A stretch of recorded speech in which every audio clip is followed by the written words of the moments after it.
Iya, oke. Nah, kita akan em, masuk di dalam inti daripada pelajaran kita pada saat ini.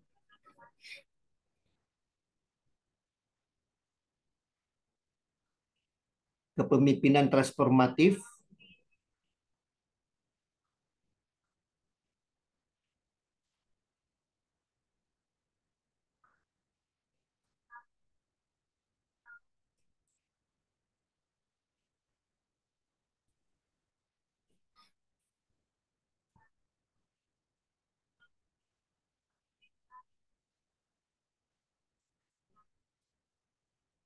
Oke.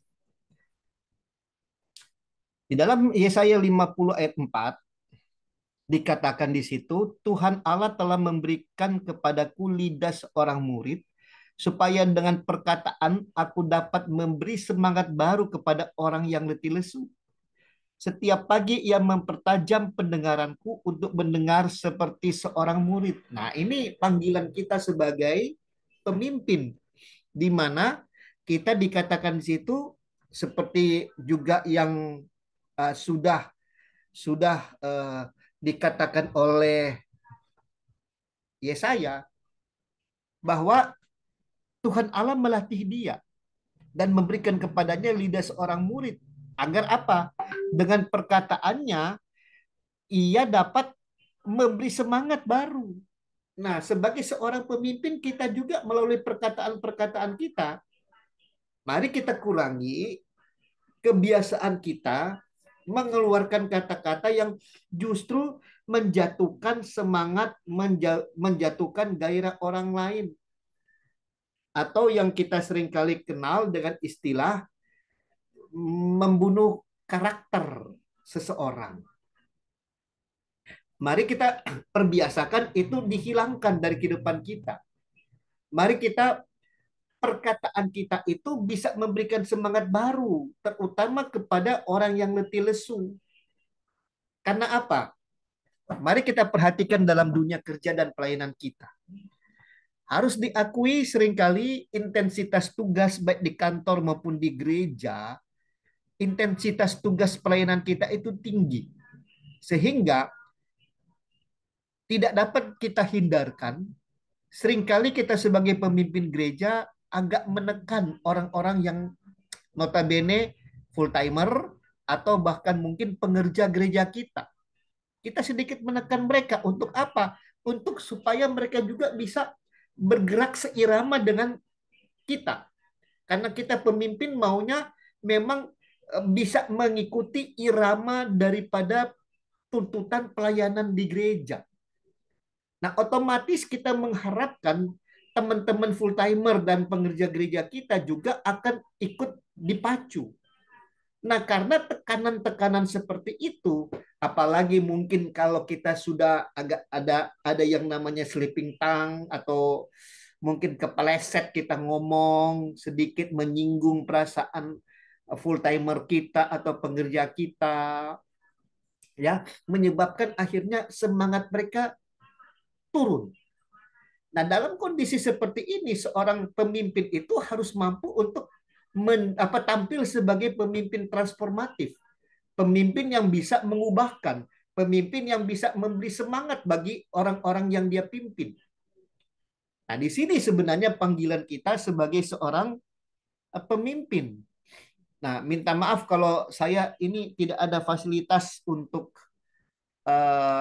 apa namanya, atau saya coba stop share screen dan coba saya masuk kembali ya. Karena saya tidak bisa membesarkan layar. Saya tidak bisa membesarkan layar masalahnya. Sama saja. Oke. Ya mudah-mudahan teman-teman tidak terganggu dengan kecilnya layar. Masih bisa baca toh ayat-ayatnya toh? Bisa, bisa, Pendeta. Oke, oke. Nah, di dalam Wahyu 21 ayat 5 itu lebih jelas lagi. Ia yang duduk di atas takhta itu berkata, "Lihatlah, aku menjadikan segala sesuatu baru." Dan firman-Nya, sorry. Dan firman-Nya, tuliskanlah, karena segala perkataan ini adalah tepat dan benar. Ya, tepat dan benar. Nah, mari perhatikan di sini.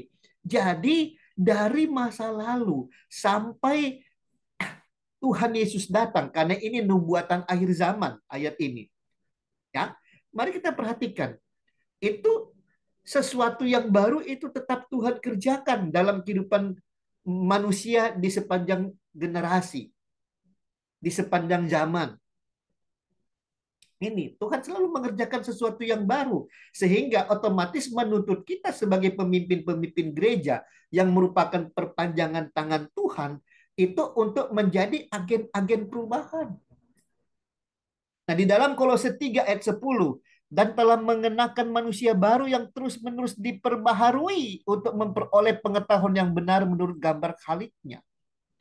Dari ayat ini kita boleh lihat bahwa sebenarnya kita sebagai pemimpin-pemimpin gereja itu diperbaharui dari hari ke hari.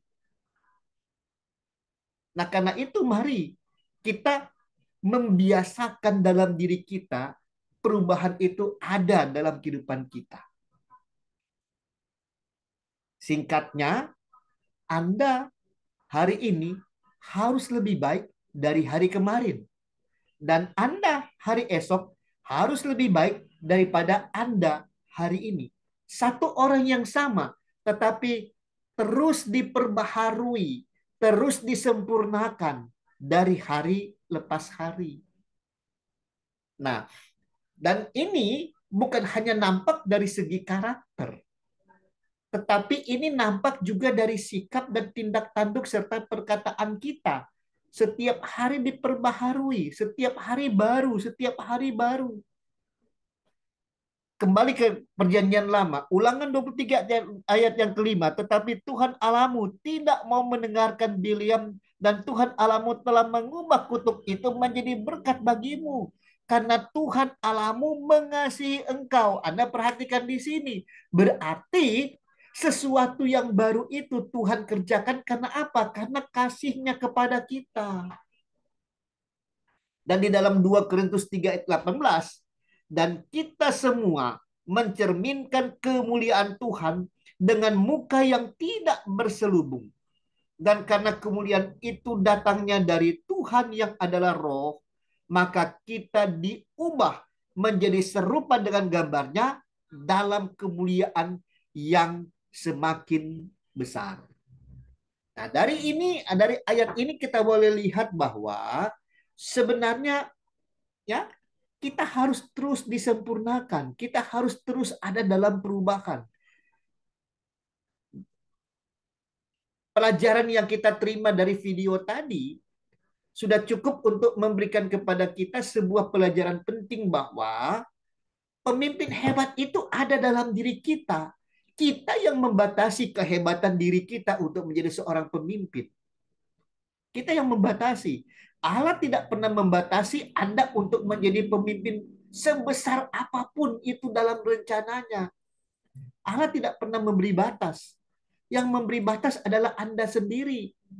Yang membuat Anda tidak bisa berkembang. Yang membuat Anda begitu-begitu saja dalam kehidupan ini. Itu ya. Jadi teman-teman mari kita akan lihat akan pelajaran ini. Dan saya harapkan dengan apa yang saya ungkapkan ini akan membuat kepada kita atau mengantar kepada kita sebuah penggambaran bahwa ini sebenarnya penting banget untuk kehidupan kita. Apalagi khususnya Bapak Ibu yang sudah memegang jabatan pelayanan dalam gereja. Entahkah sebagai gembala pos PI atau gembala sidang atau ya mungkin Anda di marketplace ya. Nah, mungkin sedikit perkenalan khususnya bagi teman-teman yang baru hari ini kenal dengan saya. Jadi saya selain saya tidak atau saya bukan alumni dari HITS ya, tetapi saya pernah mengambil studi doktoral di sana tapi tidak selesai. Saya pindah kembali kepada kampus saya yang lama di Jeffrey, di STT Jeffrey Jakarta dan menyelesaikan pendidikan S3 di sana, pendidikan doktoral di sana. Sama-sama di bidang leadership. Hanya bedanya kalau di di Hits leadership-nya itu mengarah kepada leadership and transformation, atau mungkin lebih tepat kalau dikatakan sebagai business leadership, ya, kepemimpinan usaha. Nah, itu gayanya Harvest, gayanya Hits. Tetapi kalau di Esther Jeffrey, leadership-nya lebih mengarah kepada leadership teori and leadership philosophy. Nah, itu sebabnya karena pembentukan yang terjadi, yang Tuhan lakukan di saya itu di S.T. Jeffrey, saya belajar leadership filosofi, maka saya saat ini ada dalam panggilan Tuhan juga di marketplace sebagai motivator and coach, ya, motivator and coach. Ini yang saya tekuni. Untuk teman-teman yang ada di Manado sudah tahu saya punya acara di televisi dan di radio khususnya untuk siaran Manado, ya. Tapi dapat diikuti melalui live streaming juga ada. Jadi Bapak Ibu Saudara dari luar kota Manado juga bisa mengikutinya, yaitu di Kompas TV siaran Manado dan juga di Radio Smart FM Manado. Anda bisa searching itu di FB maupun di Instagram dari kedua media tadi, ya, Kompas TV Manado dan Radio Smart FM Manado. Itu saya memberikan motivasi di sana, leadership motivation di sana, gitu. Tetapi saya juga saat ini sedang menekuni, dan mudah-mudahan kalau Tuhan sayang, tahun ini saya akan memiliki sertifikasi BNSP khusus untuk pendamping UKM. Kalau sertifikasi BNSP saya sudah punya, tapi untuk sales operation saya sudah punya itu, untuk mengukuhkan saya sebagai motivator and coach, tapi di bidang sales operation. Nah, sekarang mudah-mudahan dalam bulan ini saya akan mengikuti training juga dari BNSP untuk mengikuti atau untuk menjadi motivator and facilitator di bidang pendamping UKM. Nah, di sini memang dibutuhkan ini pembaharuan terus dalam hidup saya. Bukan hanya segi uh, pembaharuan dari segi kemampuan, dari segi pengetahuan, tetapi lebih daripada itu, karena apa? Sebagai seorang motivator and facilitator, saya harus bisa menghidupi nilai-nilai yang akan saya ajarkan, gitu, ya. Jadi ketika saya akan mendampingi UKM itu, maka memang betul-betul saya memang melakukannya. Dan puji Tuhan atas anugerah Tuhan, bersama-sama dengan teman-teman, bulan Desember kemarin saya dengan teman-teman mendirikan sebuah PT, perusahaan terbatas, ya, perusahaan terbatas yang bergerak di bidang consultant, leadership consultant. Nah, ya, ini ya, jadi itu membutuhkan yang namanya perubahan. Nah, karena itu ya mudah-mudahan teman-teman bisa bergairah, karena otomatis di dalam mengajarkan tentang kepemimpinan transformatif ini, saya bukan hanya sekedar mengajar teori, bukan hanya sekedar gali ayat firman Tuhan, ajarkan kepada Anda, tidak. Tetapi saya juga menghidupi. Selain saya belajar, ambil dari buku-buku, ambil dari jurnal, ya, ambil dari jurnal, karena sebagai seorang uh, yang berpendidikan strata 3, saya juga akrab dengan jurnal. Ya, saya akrab dengan jurnal. Kalau buku-buku cetak ini, ya ini buku cetak saya yang baru. Nah, saya coba lihat dulu ya, mudah-mudahan.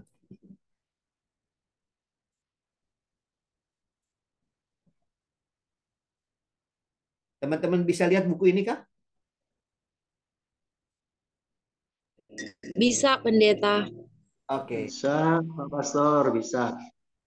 Ini buku yang saya baru beli untuk mendampingi saya, ya. Ini buku saya yang baru beli, baru sekitar 2 atau 3 hari yang lalu, Marketing 5.0, ya, karangan Philip Kotler dan Hermawan Kartajaya. Dan ada satu buku lagi yang belum sempat saya buka, masih dalam plastik, The Psychology of Money, psikologi uang. Coba, ya, psikologi uang. Nah, ini semua materi-materi ini akan membentuk saya untuk memperlengkapi saya. Dan ini buku yang saya beli di akhir tahun yang lalu, kuartal terakhir maksud saya. Jadi selain buku-buku sekuler, saya tetap menjaga untuk belajar teologi. Kingdom Theology, saya tetap beli. Nah, jadi selain buku-buku itu, belajar dari buku-buku, saya tetap menjadi pembaca jurnal. Nah, biasanya kalau untuk buku saya menargetkan 1 atau 2 bulan sekali saya harus membeli buku minimal dua buku minimal. Kalau bisa, kalau ada uang lebih, saya bisa beli sampai 5 buku. Gitu. Ya. Tetapi untuk jurnal, saya memang pasang target. Setiap minggu minimal 1 atau 2 buku jurnal. Buku jurnal ya, bukan topik jurnal yang saya baca. Ya, 1 minggu 1 kali. Itu minimal 1 atau 2 buku jurnal saya baca. Habis dibaca. Buku yang ini ya saya targetkan setiap hari selesai 1 bab. Ah, cuma 1 bab. Iya, karena ada buku-buku lain juga yang harus saya baca. Ada persiapan-persiapan materi kuliah juga yang saya akan saya lakukan. Dan saya juga sekarang sedang mempersiapkan materi-materi training sebagai seorang motivator. Nah, gitu. Jadi semuanya dibagi-bagi waktu. Semuanya dibagi waktu untuk apa? Untuk perubahan itu, perubahan dalam diri itu bisa dialami. Nah, karena itu mari kita sebagai seorang pemimpin gereja aware dengan keadaan di sekeliling kita. Jangan kita mentang-mentang pemimpin gereja, maka pikiran dan imajinasi kita seakan-akan surga melulu. Ya, surga melulu. Anda perhatikan doa yang diajarkan oleh Tuhan Yesus, jadilah kehendakmu di bumi seperti di surga. Jadi kehendak Tuhan itu, kerajaan Allah itu, ya, yang ada dalam buku tadi, ya, Kingdom Theology, itu bagaimana kerajaan itu nilai-nilainya bisa diterapkan di dalam marketplace sekalipun. Ini buku bagus loh.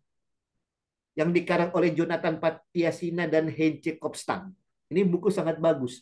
Bagaimana kita bisa membawa ya nilai-nilai kerajaan itu dalam dunia usaha, dalam dunia bisnis. Itu dia. Ya, saya sharing sedikit ya. Saya akrab dengan Indonesia Marketing Association yang didirikan oleh ini Hermawan Kertajaya. Saya akrab. Nah, bahkan sekarang saya salah satu vice president untuk Indonesia Marketing Association chapter Manado. Saya salah satu vice presidennya. Nah, ketika saya ada di lingkungan mereka, saya tetap membawa terang. Awal-awalnya berdasarkan saran teman-teman motivator yang lain, saya agak sedikit menyembunyikan bahwa saya ini pendeta, saya ini pastor. Saya agak menyembunyikan.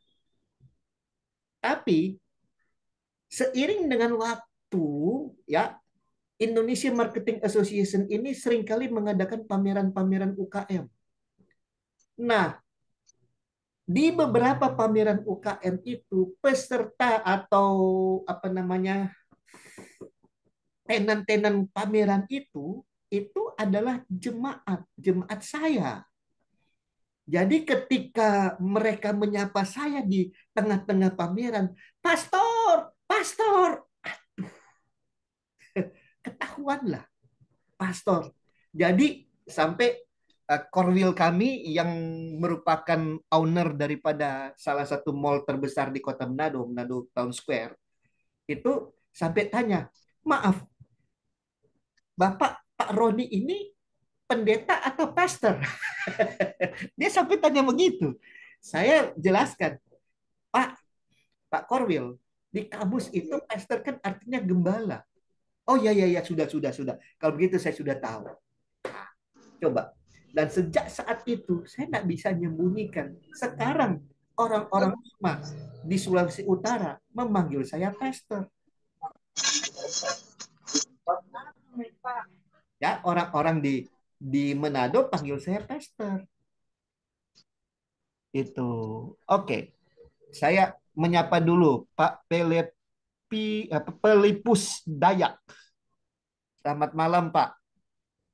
Bapak ini Selamat malam, salam. Shalom. Boleh Ya, boleh nampakkan salam. wajah Kak dalam bentuk foto atau video?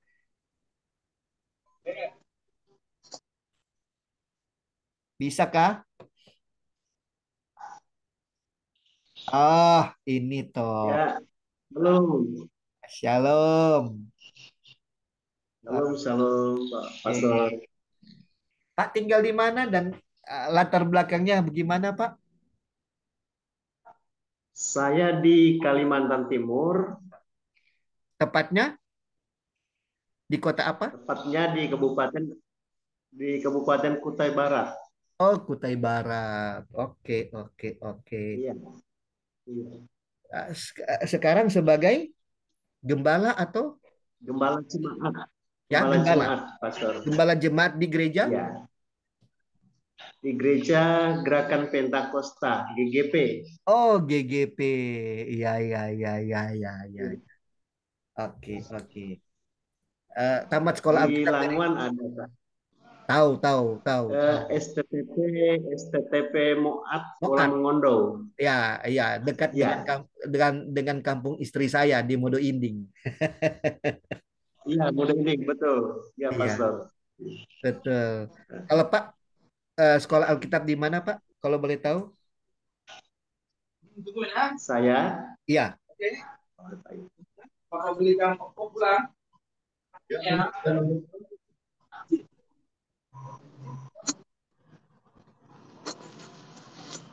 Pak Pelipus, tamatan dari mana, Pak?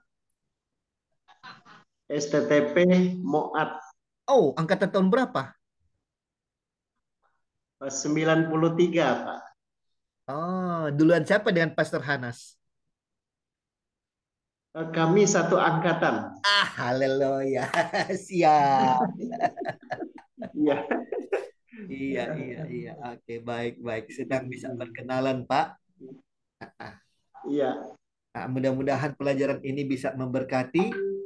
Oke, juga Sangat-sangat memberkati. amin. Di sini juga ada Mawar Putri. Mawar Putri Dayak. Ini Ya, siapa nih? itu putri saya yang tertua, yang sulung. Oh, begitu. Iya, Bisa munculkan videonya, Kak?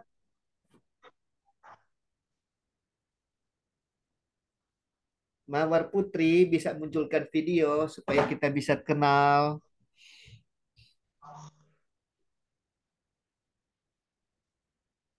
Oke lah.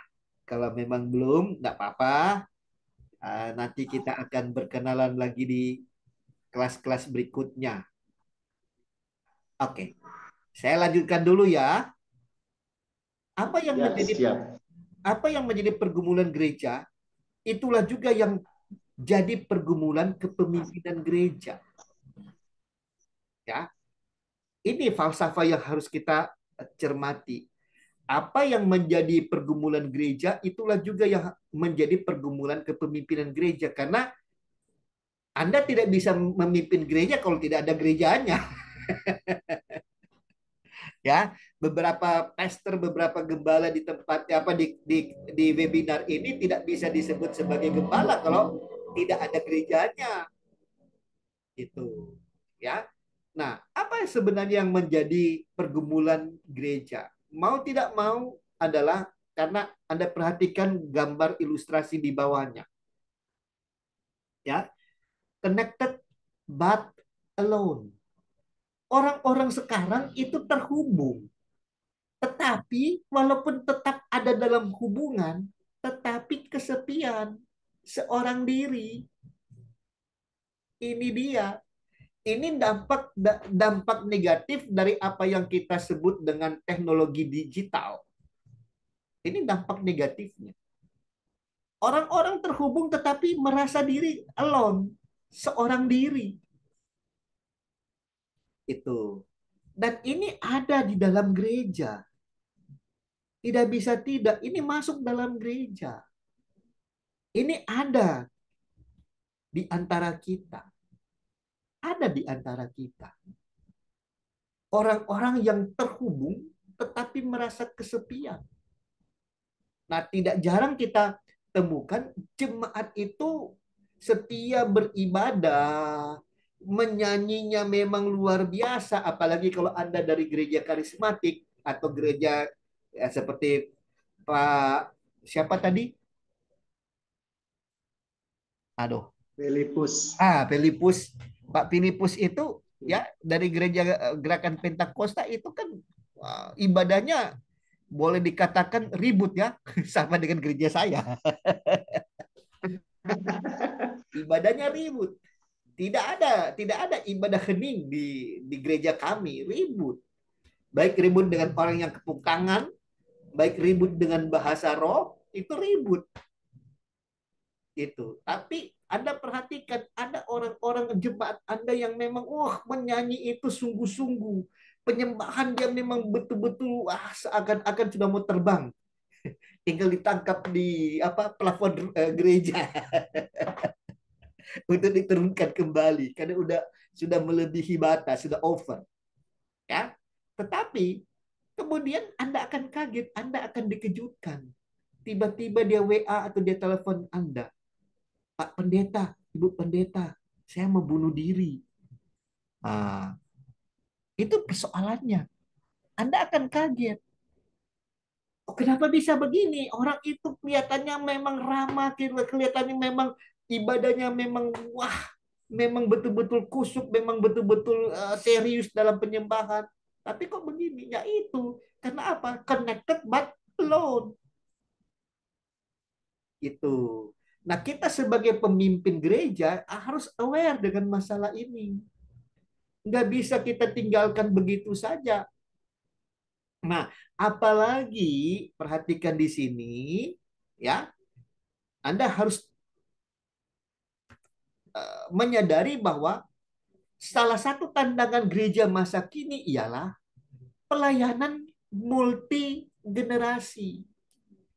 Di gereja Anda itu, di jemaat yang Anda gembalakan itu, tidak semua satu generasi. Minimal di gereja Anda itu ada 2 atau 3 generasi. Bahkan ada mungkin sampai 5 atau 6 generasi. Cuma ya kita tidak sadar. Kita tidak sadar. Ya, saya ambil contoh apa yang terjadi di gereja kami di Manado. Ya, gereja saya itu gereja IFCF. Ya, teman-teman yang punya yang kuliah di Harvest, ya, itu gereja IFCF itu gereja yang memilih ya yang sebagai ownernya Hits kan, gereja itu. Ya, gereja IFCF yang dulu dikenal dengan GC. Itu, ya. Nah, waktu masa awal pandemi, maka kita berbondong-bondong masuk di dalam yang namanya ibadah online. Nah, dalam ibadah online itu anak-anak muda mulai berkreasi. Anak-anak muda mulai berkreasi. Dan ketika saya menemukan ada logo gereja yang di luar border, saya sampai malah menegur di grup. Saya tegur di grup. Wah, ini salah. Ini salah. Lalu gembala saya, Pastor Abraham, mengingatkan, loh, kita jangan jangan menghakimi. Ini kreativitas anak muda. Nah, di situ saya tersadar, oh iya, memang saya berpikir dalam kerangka, karena saya juga punya background pendidikan jurnalis, kewartawanan, ya, itu nggak boleh. Yang masuk dalam border itu yang inti. Yang di luar border itu tambahan-tambahan yang tidak penting. Nah, bagi saya logo itu sesuatu hal, logo gereja lagi, itu sesuatu hal yang memang sangat penting. Jadi dia harus masuk dalam border. Itu, ya. Saya lupa bahwa ini terjadi gap generation. Saya lupa, saya sebagai seorang yang masih dalam generasi baby boomers, sementara mereka itu generasi milenial atau bahkan generasi digital awal, generasi Z. Anak-anak muda yang menangani ibadah online itu ada pada generasi Y atau generasi milenial atau bahkan generasi Z, generasi awal digital. Nah, itu menimbulkan masalah. Nah, itu baru contoh kecil. Nah, bagaimana sebenarnya kita sebagai gembala, sebagai pemimpin gereja dapat mengakomodir keinginan dari orang-orang dalam berbagai generasi di gereja kita. Anda mau membebaskan anak-anak muda, Anda akan dikritik oleh generasi tua, oleh generasi baby boomers. Gitu. Anda akan dikritik. Itu. Ya. Ambil contoh ya, ambil contoh saya tahu persis aliran-aliran gereja aliran karismatik di awal-awal kemunculan itu, sorry ya kalau saya berkata, itu mereka agak sedikit anti dengan lagu-lagu hymn, ya. Atau kalau kita hubungkan dengan gereja-gereja aliran mainstream, itu mungkin kidung jemaat atau nyanyian kemenangan iman. Nah, gereja-gereja aliran karismatik awalnya anti dengan hal itu dan dengan lagu-lagu seperti itu. Tapi kemudian gereja-gereja karismatik, dan saya lihat bukan cuma problema yang itu ada di IFGF, gereja IFGF di gereja saya. Saya lihat karena saya juga bergaul dengan gereja-gereja karismatik lainnya, saya lihat itu juga jadi pergumulan di gereja-gereja lain. Generasi kami, generasi baby boomers, itu lebih senang kalau yuk kita kembali ke lagu-lagu lama yuk, enak banget loh. Yesus ada, sobat kita amat tulus dan benar. Itu orang generasi baby boomers paling suka lagu-lagu seperti itu. Tapi tidak demikian dengan generasi yang ada di bawahnya. Mereka nggak, itu lagu mah lagu, aduh, kami nggak hafal.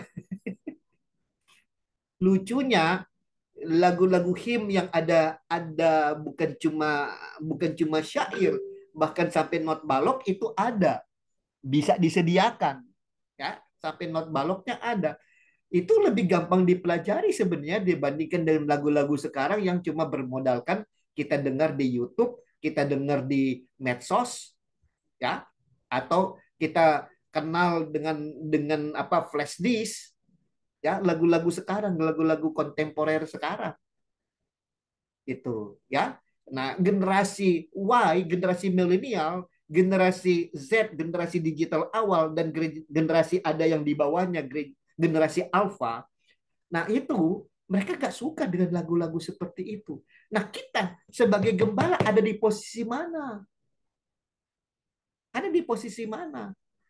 Sampai-sampai yang ada di dalam gereja kami meminta, boleh dong sisipin satu aja atau dua lagu hymn, ya, satu atau dua lagu hymn. Maka masuklah lagu hujan berkat akan tercurah, lagu penutupnya Bapa terima kasih. Mulai masuk seperti itu di dalam ibadah kami. Itu. Nah, saya yakin teman-teman gembala di gereja karismatik yang lain pasti sama, menghadapi pergumulan yang sama. Karena apa? Karena di gereja kita itu ada multi generasi. Nah, bagaimana kita sebagai gembala itu ada. Kita berdiri di tengah. Nah, disinilah sebenarnya posisi kita yang sulit. Kita berada di posisi yang sulit di sini. Kita mau ikut yang mana? Gitu. Oke, karena ini waktu tinggal sedikit lagi. Oke, saya stop dulu sampai di sini. Ya, saya minta pendapat dari teman-teman semua. Ada yang mau berikan pendapat, silahkan. Nanti kalau dia terputus lagi, kita tunggu pemberitahuan dari Ibu Via untuk kita ada di Zoom ID yang mana. Silakan. Ada yang mau ngomong? Pak Filipus mungkin mau ini karena dia sudah kayak kayak sudah mau standby ini. Silakan Pak.